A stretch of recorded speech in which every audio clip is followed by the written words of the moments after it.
सुख वेले शुकराना करिए, दुख वेले अरदास।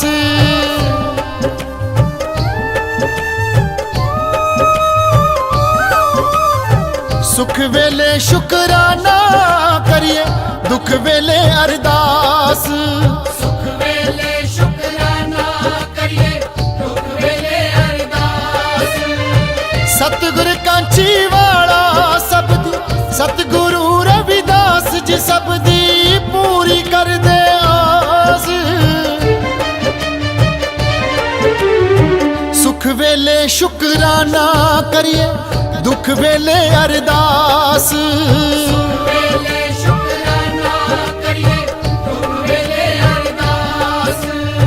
सुख वेले शुकराना करिए, दुख वेले अरदास।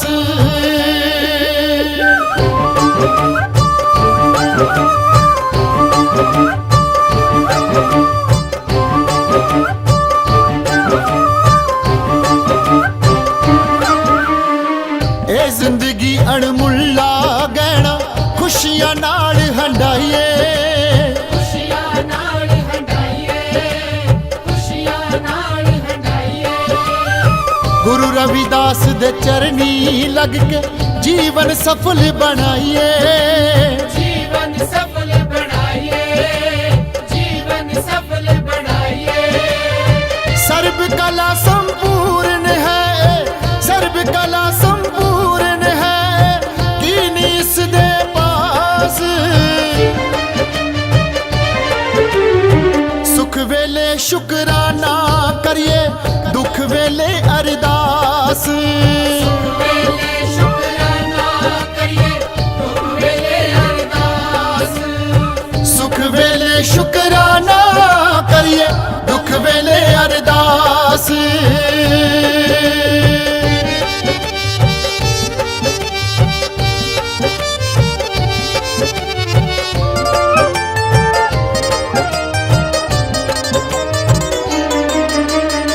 सतगुरु जी तो रहन मिलदियां उच्चियां सुच्चियां दातां। उच्चियां सुच्चियां दातां, उच्चियां सुच्चियां दातां। इस दी रहमत दे नाल हुंदियां नूर दियां बरसातां।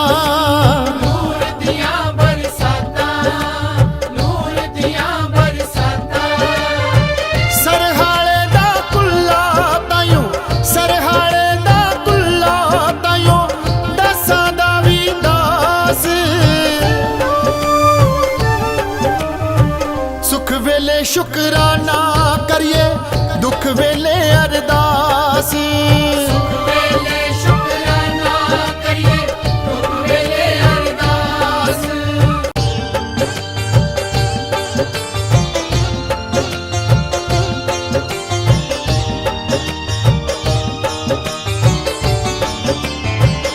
सुख वेले शुकराना करिए, दुख वेले अरदास।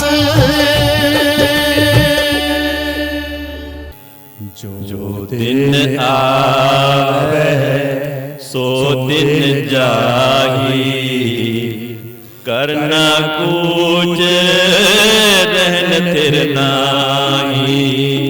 जो दिन आवे सो दिन जाही, करना कुछ रहन थिर नाही। जो दिन आवे सो दिन जाही, करना कुछ रहन थिर नाही।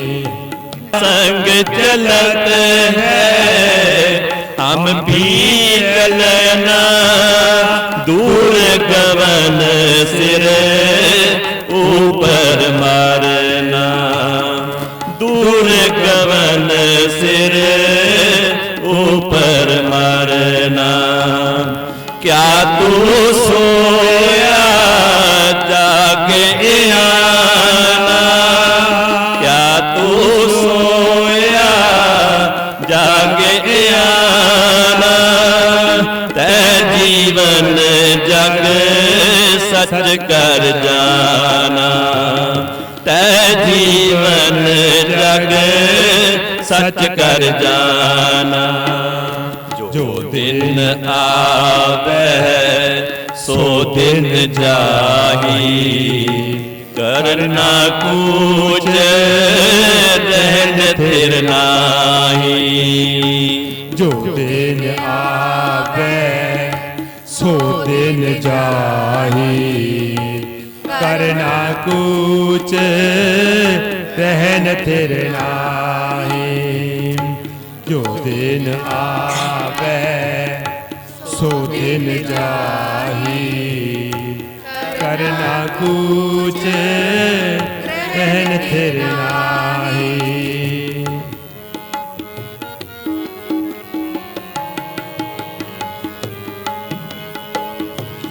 जिन जियो या सूरज कंबरावे, जिन जियो या सूरज कंबरावे।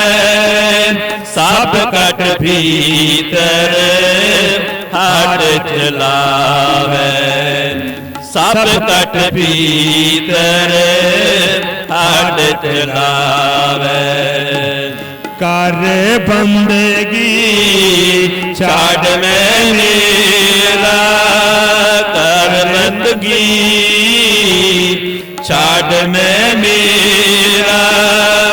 हृदय नाम सवार सवेरा, हृदय नाम सवार सवेरा। जो दिन आवे सो दिन जाही, करना कुछ रहन थिर नाही। जो दिन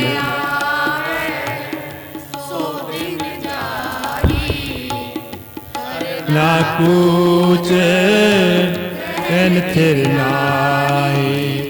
जो दिन आवे सो दिन जाही, करना कुछ रहन थिर नाही।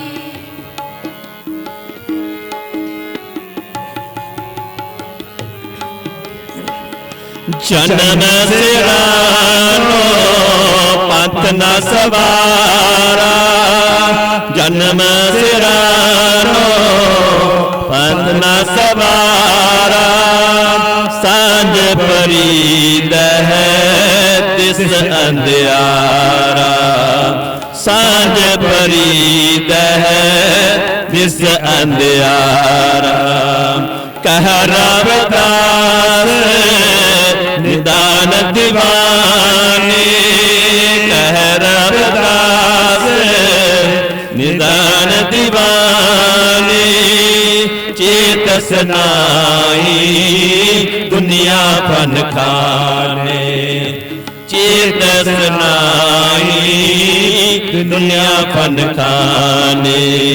जो दिन आवे सो दिन जाही, करना कुछ रहन थिर नाही।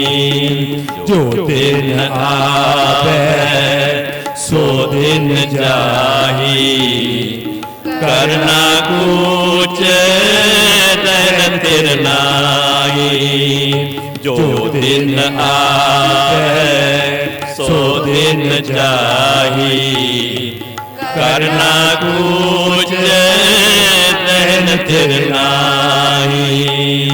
जो दिन आवे सो दिन जाही, करना कुछ रहन थिर नाही।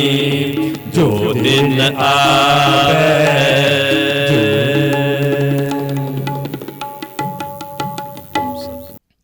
राग ਜਗ ਸੁਹੀ ਬਾਣੀ। ਸ੍ਰੀ ਰਵਿਦਾਸ ਜੀਓ ਕੀ ਏਕ ਓੰਕਾਰ ਸਤਿਗੁਰ ਪ੍ਰਸਾਦ। ਜੋ ਦਿਨ ਆਵੈ ਸੋ ਦਿਨ ਜਾਹੀ, ਕਰਨਾ ਕੂਚ ਰਹਿਨ ਥਿਰ ਨਾਹੀ। ਜਿਸ ਤਰ੍ਹਾਂ ਜੋ ਦਿਨ ਚੜ੍ਹਦਾ ਹੈ ਉਹ ਦਿਨ ਬੀਤ ਜਾਂਦਾ ਹੈ, ਉਸੇ ਤਰ੍ਹਾਂ ਜੀਵ ਦੀ ਉਮਰ ਵੀ ਘਟਦੀ ਜਾਂਦੀ ਹੈ। ਸਭ ਨੇ ਸੰਸਾਰ ਛੱਡ ਕੇ ਚਲੇ ਜਾਣਾ ਹੈ। ਸੰਸਾਰ ਵਿੱਚ ਸਥਿਰ ਰਹਿਣ ਵਾਲਾ ਕੋਈ ਵੀ ਨਹੀਂ ਹੈ। ਸਤਿਗੁਰੂ ਨਾਨਕ ਦੇਵ ਜੀ ਫਰਮਾਉਂਦੇ ਹਨ, ਦਰ ਕੂਚ ਕੂਚਾ ਕਰ ਗਏ ਅਵਰ ਵੀ ਚੱਲਣ ਹਾਰ। ਸੰਗ ਚਲਤ ਹੈ ਹਮ ਪੀ ਚੱਲਣਾ, ਦੂਰ ਗਵਨ ਸਿਰ ਉਪਰ ਮਰਨਾ। ਕਿਆ ਤੂੰ ਸੋਇਆ ਜਾਗਿਆ ਨਾ, ਤੈ ਜੀਵਨ ਜਗ ਸੱਚ ਕਰ ਜਾਣਾ। ਸੰਸਾਰ ਸਥਿਰ ਰਹਿਣ ਵਾਲਾ ਨਹੀਂ ਹੈ। ਸਭ ਨੇ ਇਸ ਸੰਸਾਰ ਵਿੱਚ ਛੱਡ ਕੇ ਚਲੇ ਜਾਣਾ ਹੈ। ਸਤਿਗੁਰ ਕਬੀਰ ਜੀ ਫਰਮਾਉਂਦੇ ਹਨ, ਕਿਆ ਮੰਗੋ ਕਿਛ ਥਿਰ ਨਾ ਸਹਾਇ ਰਹਾਈ, ਦੇਖਤ ਨੈਣ ਚਲਿਓ ਜਗ ਜਾਈ। ਪਰਮਾਤਮਾ ਜੀ ਆਪ ਪਾਸੋਂ ਕੀ ਮੰਗਾ, ਕਿਉਂਕਿ ਸੰਸਾਰ ਵਿੱਚ ਕੁਝ ਵੀ ਸਥਿਰ ਰਹਿਣ ਵਾਲਾ ਨਹੀਂ ਹੈ। ਅੱਖਾਂ ਸਾਹਮਣੇ ਦਿਸ ਰਿਹਾ ਹੈ, ਸੰਸਾਰ ਨਾਸ਼ ਹੋ ਰਿਹਾ ਹੈ। ਸਤਿਗੁਰ ਅਰਜਨ ਦੇਵ ਜੀ ਫਰਮਾਉਂਦੇ ਹਨ, ਔਦ ਘਟੈ ਦਿਨ ਸਰੈ ਨਾਰੀ। ਦਿਨ ਰਾਤ ਬੀਤਣ ਨਾਲ ਜੀਵ ਦੀ ਆਯੂ ਘਟਦੀ ਜਾ ਰਹੀ ਹੈ। ਜੀਵ ਦੇ ਸੰਗੀ ਸਾਥੀ ਸਭ ਸਾਥ ਛੱਡ ਕੇ ਜਾ ਰਹੇ ਹਨ। ਅਸੀਂ ਵੀ ਇੱਕ ਦਿਨ ਸੰਸਾਰ ਛੱਡ ਕੇ ਚਲੇ ਜਾਣਾ ਹੈ। ਜਿਸ ਮੌਤ ਦਾ ਆਉਣਾ ਜੀਵ ਦੂਰ ਸਮਝਦਾ ਹੈ, ਉਹ ਮੌਤ ਇਨਸਾਨ ਦੇ ਸਿਰ ਤੇ ਖੜੀ ਹੈ। ਹੇ ਜੀਵ, ਤੂੰ ਇਸ ਸੰਸਾਰ ਵਿਖੇ ਅਗਿਆਨਤਾ ਰੂਪੀ ਨੀਂਦ ਵਿੱਚ ਕਿਉਂ ਸੁੱਤਾ ਪਿਆ ਹੈ? ਤੂੰ ਇਸ ਸੰਸਾਰੀ ਜੀਵ ਨੂੰ, ਆਪਣੇ ਜੀਵਨ ਨੂੰ ਹੀ ਸੱਚ ਸਮਝੀ ਬੈਠਾ ਹੈ। ਅਸਲੀ ਵਿੱਚ ਇਹ ਸੰਸਾਰ ਨਾਸ਼ਵਾਨ ਹੈ। ਇਸ ਕਰਕੇ ਭਾਈ ਅਗਿਆਨਤਾ ਰੂਪੀ ਨੀਂਦ ਤੋਂ ਜਾਗ ਕੇ ਪਰਮਾਤਮਾ ਨੂੰ ਚੇਤੇ ਕਰ। ਸਤਿਗੁਰ ਕਬੀਰ ਜੀ ਫਰਮਾਉਂਦੇ ਹਨ, ਜਾਗਤ ਸੋਵਤ ਬਹੁ ਪ੍ਰਕਾਰ, ਗੁਰਮੁਖ ਜਾਗੈ ਸੋਈ ਸਾਰ। ਸੰਸਾਰ ਦੇ ਲੋਕ ਅਨੇਕਾਂ ਤਰ੍ਹਾਂ ਨਾਲ ਜਾਗਦੇ ਤੇ ਸੌਂਦੇ ਹਨ, ਪਰ ਗੁਰਮੁਖ ਪਰਮੇਸ਼ਰ ਦੇ ਭਜਨ ਵਿੱਚ ਜਾਗਦੇ ਹਨ ਤੇ ਉਹੀ ਸ੍ਰੇਸ਼ਟ ਹਨ। ਜਿਨ ਜਿਉ ਦੀਆ ਸੋ ਰਿਜਕ ਮਰਾਵੈ, ਸਭ ਕੱਟ ਪੀਤਰ ਹਾਟ ਚਲਾਵੈ। ਕਰ ਬੰਦਗੀ ਛਾੜ ਮੈਂ ਮੇਰਾ, ਹਿਰਦੈ ਨਾਮ ਸਮਾਰ ਸਵੇਰਾ। ਜਿਸ ਪਰਮਾਤਮਾ ਨੇ ਜੀਵਨ ਦਿੱਤਾ ਹੈ, ਉਹ ਸਭ ਨੂੰ ਰਿਜ਼ਕ ਵੀ ਪਹੁੰਚਾਉਂਦਾ ਹੈ। ਪਰਮਾਤਮਾ ਸਭ ਸਰੀਰਾਂ ਵਿੱਚ ਹੈ, ਸਾਰੀਆਂ ਇੰਦਰੀਆਂ ਨੂੰ ਚਲਾ ਰਿਹਾ ਹੈ। ਸਤਿਗੁਰ ਅਰਜਨ ਦੇਵ ਜੀ ਫਰਮਾਉਂਦੇ ਹਨ, ਸੈਲ ਪੱਥਰ ਮੈਂ ਜਨ ਤੋ ਪਾਏ, ਤਾਕਾ ਰਿਜ਼ਕ ਆਗੇ ਘਰ ਧਰਿਆ। ਪਰਮਾਤਮਾ ਨੇ ਪੱਥਰਾਂ ਵਿੱਚ ਵੀ ਜੋ ਜੀਵ ਜੰਤ ਪੈਦਾ ਕੀਤੇ ਹਨ, ਉਹਨਾਂ ਦਾ ਖਾਣ ਪਾਣ ਦਾ ਪ੍ਰਬੰਧ ਪਹਿਲਾਂ ਹੀ ਕੀਤਾ ਹੈ। ਹੇ ਇਨਸਾਨ, ਤੂੰ ਮੈਂ ਮੇਰੀ ਦੇ ਹੰਕਾਰ ਨੂੰ ਛੱਡ ਕੇ ਇੱਕ ਪ੍ਰਭੂ ਦੀ ਬੰਦਗੀ ਕਰ। ਅੰਮ੍ਰਿਤ ਵੇਲੇ ਉੱਠ ਕੇ ਆਪਣੇ ਹਿਰਦੇ ਵਿੱਚ ਪਰਮਾਤਮਾ ਦੇ ਨਾਮ ਦਾ ਸਿਮਰਨ ਕਰ। ਸਤਿਗੁਰ ਕਬੀਰ ਸਾਹਿਬ ਜੀ ਫਰਮਾਉਂਦੇ ਹਨ, ਕਹਿਤ ਕਬੀਰ ਕੋਈ ਨਹੀਂ ਤੇਰਾ, ਹਿਰਦੈ ਰਾਮ ਕੀ ਨ ਜਪ ਹੈ ਸਵੇਰਾ। ਹੇ ਜੀਵ, ਇਸ ਸੰਸਾਰ ਵਿੱਚ ਤੇਰਾ ਕੋਈ ਨਹੀਂ ਹੈ। ਅੰਮ੍ਰਿਤ ਵੇਲੇ ਉੱਠ ਕੇ ਰਾਮ ਨਾਮ ਦਾ ਸਿਮਰਨ ਕਿਉਂ ਨਹੀਂ ਕਰਦਾ? ਭਾਵ ਮਨੁੱਖਾ ਜਨਮ ਵਿੱਚ ਤੇਰਾ ਭਜਨ ਕੀਤਾ ਹੀ ਕੰਮ ਆਉਣਾ ਹੈ। ਜਨਮ ਸਰਾਨੋ ਪੰਧ ਨਾ ਸਵਾਰਾ, ਸਾਂਝ ਪਰੀ ਦਹਿ ਦੇ ਸੰਧਿਆਰਾ। ਕਹਿ ਰਵਿਦਾਸ ਨਿਦਾਨ ਦੀਵਾਨੀ, ਚੇਤਸ ਨਾਹੀ ਦੁਨੀਆ ਫਨ ਖਾਨੀ। ਹੇ ਜੀਵ, ਤੇਰਾ ਮਨੁੱਖਾ ਜਨਮ ਨਿਸਫਲ ਹੀ ਬਤੀਤ ਹੁੰਦਾ ਜਾ ਰਿਹਾ ਹੈ। ਤੂੰ ਨਾਮ ਜਪ ਕੇ ਆਪਣਾ ਪਰਲੋਕ ਦਾ ਰਸਤਾ ਨਹੀਂ ਸਵਾਰਿਆ। ਜਿਵੇਂ ਸ਼ਾਮ ਪੈਣ ਨਾਲ ਦਸੇ ਹੀ ਦਿਸ਼ਾਵਾਂ ਵਿੱਚ ਭਾਵ ਹਰ ਪਾਸੇ ਅੰਧੇਰਾ ਛਾ ਜਾਂਦਾ ਹੈ, ਇਸੇ ਤਰ੍ਹਾਂ ਜਦੋਂ ਮੌਤ ਰੂਪੀ ਸ਼ਾਮ ਪੈਂਦੀ ਹੈ ਤਾਂ ਦਸਾਂ ਇੰਦਰੀਆਂ ਵਿੱਚ ਅੰਧਕਾਰ ਹੋ ਛਾ ਜਾਂਦਾ ਹੈ। ਉਸੇ ਸਮੇਂ ਤੇਰੇ ਪਾਸੋਂ ਪਰਮਾਤਮਾ ਦਾ ਨਾਮ ਨਹੀਂ ਜਪਿਆ ਜਾਣਾ। ਸਤਿਗੁਰ ਰਵਿਦਾਸ ਮਹਾਰਾਜ ਜੀ ਫਰਮਾਉਂਦੇ ਹਨ, ਝੱਲੇ ਪੁਰਸ਼ਾ, ਤੇਰੇ ਜੀਵਨ ਦਾ ਅੰਤ ਆ ਰਿਹਾ ਹੈ, ਪਰ ਤੈਨੂੰ ਇਸ ਗੱਲ ਦਾ ਚੇਤਾ ਨਹੀਂ ਹੈ ਕਿ ਸੰਸਾਰ ਨਾਸ਼ਵਾਨ ਹੈ। ਇਸ ਲਈ ਹੇ ਭਾਈ, ਉਸ ਪਰਮਾਤਮਾ ਦਾ ਸਿਮਰਨ ਕਰ ਜੋ ਲੋਕ ਪਰਲੋਕ ਵਿੱਚ ਸਹਾਈ ਹੋਵੇਗਾ। ਜਪੋ ਸਤਿਨਾਮ ਸ੍ਰੀ ਵਾਹਿਗੁਰੂ। ਵਾਹਿਗੁਰੂ ਜੀ ਕਾ ਖਾਲਸਾ ਵਾਹਿਗੁਰੂ ਜੀ ਕੀ ਫਤਿਹ।